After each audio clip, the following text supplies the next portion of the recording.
नमस्कार, welcome to channel of रचित classes. आज हम बात करेंगे और एक टॉपिक जो है हमारे पास कंज्यूमर सरप्लस का जो टॉपिक है। तो कंज्यूमर सरप्लस क्या होता है और उसका कॉन्सेप्ट हम एक्सप्लेन करेंगे, ट्राई करेंगे। सो बने रहिए एंड तक और देखते रहिए किस तरह से हम यहाँ पे कंज्यूमर सरप्लस कैलकुलेशन करते हैं। जो भी बेनिफिट हमें मिलता है, कंज्यूमर सरप्लस का मतलब होता है कि जो भी आप कोई भी चीज़ अगर आप खरीद रहे हो यानी कंज्यूम कर रहे हो या purchasing and consuming the goods, उसके सामने आपको जो बेनिफिट्स मिल रहे हैं वो होता है कंज्यूमर सरप्लस। यानी अगर आप 50 रुपए की कोई चीज़ परचेज कर रहे हो तो आपको उसमें से मिलने वाला सेटिस्फैक्शन लेवल जो है वो 50 रुपए से ज़्यादा होना चाहिए। तो उसे कहते हैं कंज्यूमर सरप्लस कि 50 रुपए की खर्च करने के बाद आप उसको में से जो ज़्यादा आपको मिलेगा उसे कंज्यूमर सरप्लस कहेंगे, राइट। तो ये हमेशा ये ह्यूमन टेंडेंसी है कि भी लोग इस तरह से ज़्यादा मांगते रहते हैं। कोई भी चीज़ आप खरीदने जाओगे जबकि आपको लगेगा कि भाई आपको उसमें से कम मिल रहा है तो आप वो चीज़ खरीदोगे नहीं। ओके, जब ज़्यादा आपको मिल रहा है तभी आप परचेस करोगे। तो ये क्या होता है? सो फर्स्ट थिंग होती है विलिंगनेस प्राइस, है ना। कि भाई आज दुकान में गए, कोई भी दुकान में गए, वहाँ पे आपने चीज़ देखी, आप पहले क्या डिसाइड करोगे कि इसकी क्या कीमत मैं दे सकता हूँ, यानी कि मुझे कैसा क्या लग रहा है कि इसमें किसकी कितनी कीमत होनी चाहिए। ओके, और फिर आप दुकानदार से पूछोगे भाई कि ये कितने का है, उसके कहते हैं एक्चुअल प्राइस। ओके, आपने एक्सपेक्ट किया था कि ये हमें मिल जाएगा, ये सपोज एक ड्रेस लेने गए हो, अब ड्रेस मिल जाएगा आपको 300 रुपये में। दुकानदार ने बताया दिया भाई नहीं, एक्चुअल प्राइस तो 500 रुपीज़ है, तो आप उसको खरीदोगे ही नहीं, राइट। समझ में आ गई बात। अगर उल्टा हो गया, अगर ऐसा उल्टा हो गया, आपने बोला है कि भाई 300 रुपये, आपने एज्यूम किया है कि भाई करीब करीब 300 रुपये की ड्रेस होगी, और दुकानदार बोल रहा है कि भाई ये है अब सिर्फ 200 रुपये की, तो आप क्या करोगे? आपको 100 रुपये का सरप्लस मिल रहा है, ये होता है कंज्यूमर सरप्लस। और हमारी जो टेंडेंसी, इसके हिसाब से हम ज़्यादा से ज़्यादा कंज्यूमर सरप्लस करने की ट्राई करेंगे। हम उसको बोलेंगे भाई एक काम कर, 200 रुपये मत रख, 150 में दे दे, है ना। तो ये उसमें वो 150 या फिर उससे ज़्यादा भी ट्राई करेगा। तो यहाँ विलिंगनेस प्राइस और एक्चुअल प्राइस की यहाँ पे कंपटीशन होती है। So concept of consumer surplus is formally introduce by professor Alfred Marshall on the basis of utility analysis, कि उसमें से मिलने वाली यूटिलिटी क्या है। तो यहाँ पे जो कॉन्सेप्ट है इसके हिसाब से देखा जाए तो difference between the total utility and total expenditure, यानी आपको जो टोटल यूटिलिटी मैंने यहाँ पे मिला कि आपको 300 रुपये वाली यूटिलिटी मिल रही है और खर्चा आपके पास 200 हो रहा है, तो वो इसके हिसाब से कैलकुलेशन करेगा। In this case economic good consumer consumes only one commodity to attend equilibrium when marginal utility is equal to the price, है ना। वहाँ तक खरीदता रहेगा, that is M of X is equal to P of X, वहाँ तक वो खरीदता रहेगा, उससे बाद वो खरीदना बंद कर देगा। यानी और एक लैंग्वेज में कहा जाए तो ये सरप्लस जब तक दिखेगा उसको तब तक वो काम करेगा। यानी कि एक एग्जाम्पल देखते हैं, यहाँ पे एक पूरा टेबल बनाया है, तो टेबल में कैसे होगा कि एक यूनिट खरीदता है वो, उसमें से पहला यूनिट खरीदेगा, 16 यूनिट उसको यूटिलिटी मिलेगी, जबकि उसकी प्राइस 10 रुपये है, यानी उसको 16 यूनिट की यूटिलिटी मिली, यानी 6 सरप्लस हुआ, ये इजीली बाय कर लेगा। चलो भाई बाय कर लिया, है ना। एप्पल लेने गए, एक एप्पल देखा, बढ़िया सा एप्पल था, 10 रुपये उससे प्राइस बताई, उसको लग रहा है कि यार एप्पल तो मेरा फेवरेट फ्रूट है, उसमें से ज़्यादा उसको यूटिलिटी मिली 16 यूनिट की, तो उसको तो सरप्लस मिल गया, जी खरीद लेगा। फिर बोला कि एक काम करो भाई, 2 एप्पल लेने हैं तो भाव बता दो। वो तो बोले कि एक एप्पल लो, 2 एप्पल लो, प्राइस सेम है। तो हमने दूसरा जो लिया, लेकिन दूसरे में से पहला एप्पल जो था वो हमें ज़्यादा सेटिस्फेक्शन देगा। दूसरा एप्पल इस हम देख सकते हैं डिमिनिशिंग मार्जिन यूटिलिटी का जो हमारा रूल है, इसके हिसाब से पहले एप्पल में से 16 यूनिट मिले, दूसरे में से 13 मिले, है ना। तो फिर भी उसको प्राइस कम लग रही है, तो उसमें भी सरप्लस है, तो ये भी खरीद लेगा, यानी एक भी खरीद दूसरा भी खरीदेगा। भाई 3 लेना है तो बोले कोई भाई दी, प्राइस तो सेम ही रहेगी, 10 रुपये वाली ही रहेगी, लेकिन तीसरे में उसको क्या मिलेगा, 10 यूनिट ही सेटिस्फेक्शन मिलेगा, क्योंकि law of diminishing margin utility यहाँ पे अप्लाई होता है। तो 3 को मिला के उसको 39, यानी 16 + 13 + 10 करके 39 मिला। यहाँ पे उसका हो गया सरप्लस 0, यानी यहाँ पे उसका बाइंग खत्म हो जाएगा। यहाँ तक खरीदेगा, उसके बाद नहीं खरीदेगा, क्योंकि उसके बाद उसको तो माइनस में सेटिस्फेक्शन मिलने लगा।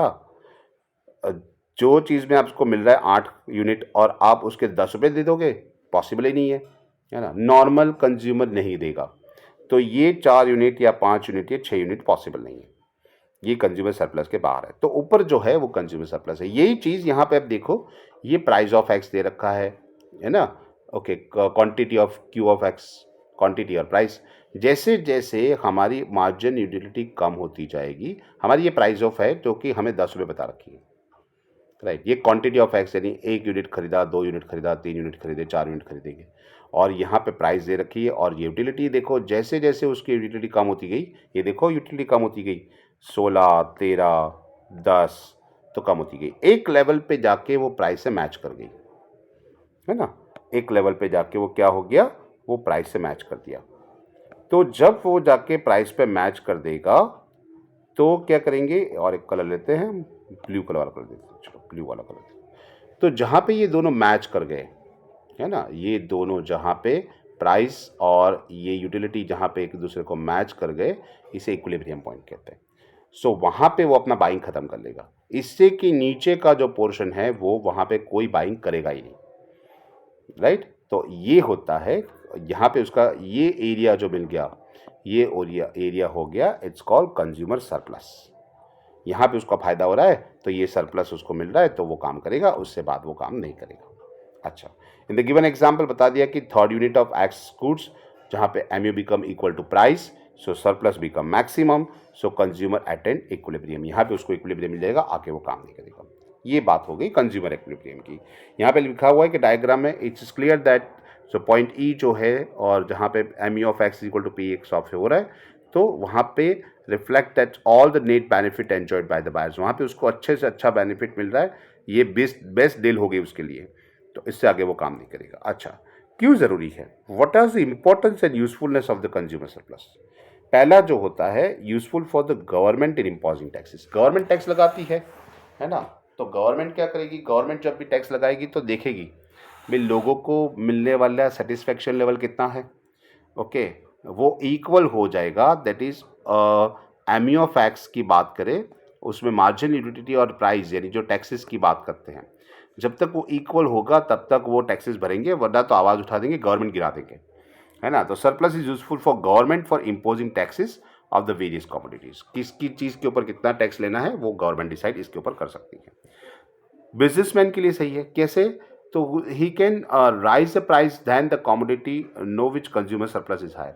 आपको पता है कि जब मैंगो की सीज़न आती है तब इनिशियली मैंगो की प्राइस ज़्यादा क्यों होती है, इसीलिए क्योंकि वहाँ पे उसका जो सेटिस्फेक्शन लेवल होता है ना, प्राइस की कंपैरिजन में, नई नई आम आए हैं भाई, नई नई सीज़न शुरू हुई है, तो उसमें मार्जिन यूटिलिटी ज़्यादा रहेगी। जैसे जैसे लोग खाते जाएंगे, उसको लगता रहेगा भाई अभी बहुत आम खा लिए इस सीज़न में, है ना, तो उसकी मार्जिन यूटिलिटी कम हो जाएगी। तो लोग जो प्राइस ज़्यादा है वो प्राइस ज़्यादा पे वो खरीदना बंद कर देंगे कि भाई 30 रुपये वाला जो है अभी 30 रुपये किलो हम नहीं खरीदेंगे। पहले इनिशियली 120 रुपये में भी खरीदने के लिए तैयार थे, अब 30 रुपये देने भी तैयार नहीं, क्योंकि उसकी मार्जिन यूटिलिटी ऑलमोस्ट कम हो गई है, उसकी मार्जिन यूटिलिटी 10 हो गई है ना। जब आप उसको 10 में बेचोगे तभी वो खरीदेगा, अदरवाइज वो नहीं खरीदेगा। सो कितनी प्राइस चार्ज करनी है कंज्यूमर से वो यहाँ पे डिसाइड करेगा बिजनेसमैन, तो उसके लिए सरप्लस ज़रूरी है। थर्ड है use to monopolist. So monopoly can be easily raise the price in the product. पता है मार्केट में और कोई मिलने वाला है नहीं, है ना। जब देखो अब दवाई की प्राइस की बात करते हैं, आपको पता है ना कि दवाई की जो प्राइस होती है वो हमेशा एक होती है, उसमें कोई नेगोशिएशन नहीं होता। क्यों, क्योंकि पर्टिकुलर चीज़ की दवाई उस तरफ है, हम उसमें से मिलने वाली मार्जिन यूटिलिटी ज़्यादा होती है, राइट। उसकी प्राइस के कंपैरिजन में अगर आपने डॉक्टर बोले को ऑपरेट करना पड़ेगा, ये दवाई चलनी चाहिए ही चाहिए, तो वो कितना भी बता दे कि भाई तो ऑपरेशन कर ले, इसमें से छुटकारा दिला दे, तो ये मोनोपोलिस्टिक है, यूज ऑफ मोनोपोलिस्टिक। थर्ड होता है to compare the advantages of two different phases. अलग अलग दो चीज़ है तो आप उसको कंपैरिजन करके यहाँ पे आपकी यूजफुलनेस डिसाइड कर सकते हो कि कौन सा ज़्यादा इंपॉर्टेंट है, कौन सा वाला ज़्यादा ज़रूरी है ना। जैसे कि आप साइकिल लेके जा रहे हो, आपकी साइकिल के अंदर पंचर हो गया और आपको भूख भी बहुत लगी है, स्कूल से निकल के आप जा रहे थे या कॉलेज से निकल के जा रहे थे, आपकी साइकिल में पंचर हो गया और पता चला कि भूख भी बहुत लग रही है, अभी जेब में पड़े 10 रुपये, तो क्या करें, साइकिल पंचर करवा ले और फटाफट से घर जाके खाना खा ले, या फिर रास्ते में ही क्या करे, एक 10 रुपये वाली कुछ भी चीज़ खा ले और फिर आराम से साइकिल पंचर वाली साइकिल लेके घर चले जाए। सो एडवांटेजेस उसमें से आपको ज़्यादा कंपैरेटिव एडवांटेजेस यहाँ पे बात करती है, तो आप उसकी यूजफुलनेस के हिसाब से उसको आप बढ़ा सकते हो। दूसरा होता है that is between the value in use and value in exchange. यानी कोई भी चीज़ हमारे लिए कितनी ज़रूरी है और अगर हम बेचने जाएंगे तो वो कितने जाएगा, कैसे जाएगा। सो कंज्यूमर जो डिसाइड करता है उसकी यूज़फुलनेस के हिसाब से उसका वैल्यू इन यूज़ कितना है और उसका वैल्यू इन एक्सचेंज क्या है। अगर एक्सचेंज वैल्यू ज़्यादा रहा ना तो वो बेच देगा, राइट। अगर उसका वैल्यू इन यूज़ ज़्यादा रहा ना तो वो खरीद लेगा, भले ही ज़्यादा प्राइस है वो खरीद लेगा। सो ये consumer surplus is based on the following assumptions. यहाँ पे एजम्पशंस है कि पहली चीज़ तो यूटिलिटी मेजरेबल होनी चाहिए, जो कि नॉर्मली होती नहीं।